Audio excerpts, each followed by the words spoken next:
Hedhja pa kontrolluar e mbeturinave në argjinaturën dhe shtratin e lumit Kir po kthehet në një problem të madh mjedisor për qytetin. Përveç ndotjes që shkakton në ujërat e lumit dhe dëmtimit të ekosistemit, kjo situatë paraqet edhe rrezik real për përmbytje gjatë stinës së rreshjeve. Mbeturinat e hedhura pa kriter bllokojnë rrjedhën natyrale të ujit në stinën e dimrit, duke penguar kalimin e tij dhe duke rritur ndjeshëm mundësinë e daljes së lumit nga shtrati. Kjo jo vetëm që ndikon negativisht në mjedis, por përbën edhe kërcënim të drejtë për drejtë për banorët e zonave përreth. Në argjinaturën e lumit Kir, një fenomen i mbartur ndër vite është edhe hedhja e mbeturinave, të cilat në fakt janë kthyer në një problem shqetësues për komunitetin e kësaj zone.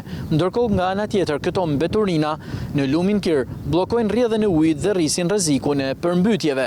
Autoritetet lokale u bëjnë thirrje qytetarëve të shmangin hedhjen e mbetjeve në lumej dhe të bashkëpunojnë për mbrojtjen e mjedisit, ndërsa kanë paralajmëruar masa ndëshkuese ndaj atyre që shkelin ligjin. Brigjet e lumejve vazhdojnë që të dëmtohen pa kriter duke shkaktuar një masakër të vërtet mjedisore. Në të njëjtën kohë nuk dihet ende se deri kur kjo situatë e papranueshme do të vijojë të jetë në këtë gjendje. Në fakt, kur mendon këtë pamje janë vërtet skandaloze ku mbetjet lulëzojnë çdo ditë. Pamjet tregojnë se si banorët që jetojnë përreth tregohen të papërgjegjshëm.